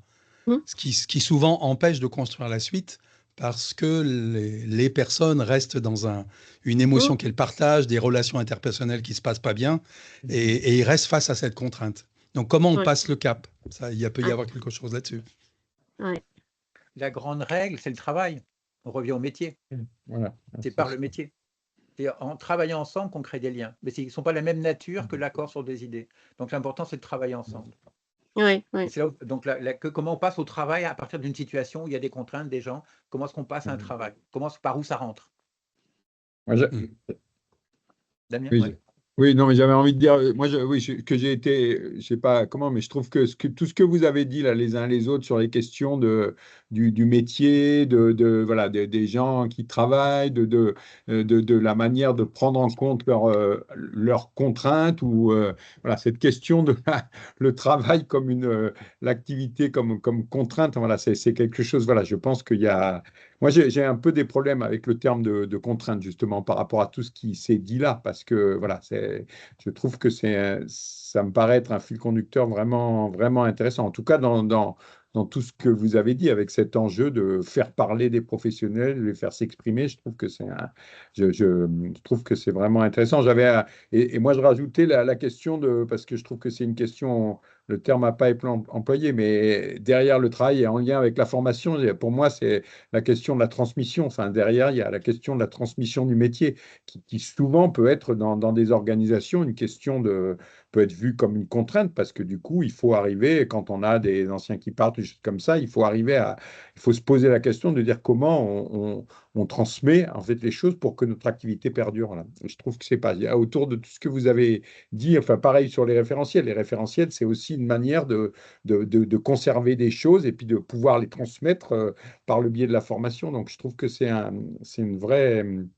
Enfin, dans tout ce que vous avez dit, moi, ça m'a suscité pas mal d'interrogations là-dessus, quoi. Mais je trouve qu'il y aurait des choses à approfondir parce que vous avez vraiment tous les trois parlé pas mal du métier, de ce que les gens font, et ça me paraît être un enjeu intéressant à creuser. Vous prenez contact avec Pierrette pour prolonger, comment on fait? Oui, il faudrait conclure, Pierrette. Voilà, alors on va conclure. Alors bon, moi j'entends bien qu'il faut y revenir. Donc nous, on va proposer cette masterclass. Si vous, en tant que participant, vous avez envie de participer à construire ou à nous donner vos avis, vous avez de toute façon nos emails. Vous passez par la FREF en disant, voilà, moi j'ai cette idée-là. Nous, on va continuer à creuser notre idée. On a la liste des participants. Là, on pourra vous passer un programme pré-pensé sur lequel on pourra enchaîner.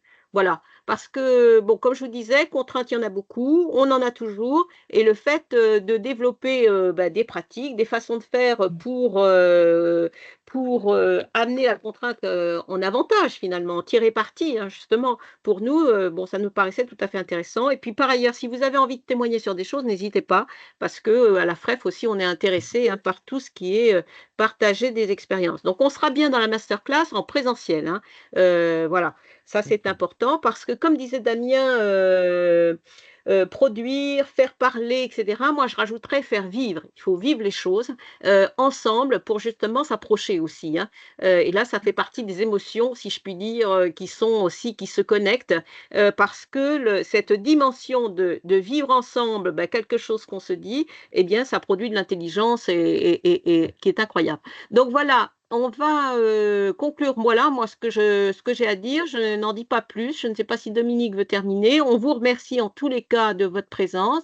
On espère que voilà, ça a été intéressant pour vous. Dominique veut dire quelque chose? Non. Si vous voulez vous exprimer, on est toujours preneur des échos sur le moment et après. Oui. Parce que ça fait bouger. Ça et transmet, on remercie. Oui. Et on remercie toute l'équipe, Bernard et d'autres personnes, Élodie. Patrick qui nous soutient et une autre dame que je n'ai pas le nom en tête. Oui. Élodie veut dire un mot? Non. Oui. Élodie veut dire un mot, oui. Alors, Élodie, il n'y a pas de micro. Non, pardon, c'est une main qui était restée levée. Voilà. Merci à tous. Bon, merci. Merci beaucoup. Merci alors, merci à vous. Et je vous dis, n'hésitez pas à faire part de ce que vous auriez envie. Ça commence comme ça, en général, la vie. Voilà. Merci à tous. OK. Merci. Merci beaucoup. À Merci. très bientôt. À très bientôt. Merci mille fois. Au revoir. Au revoir.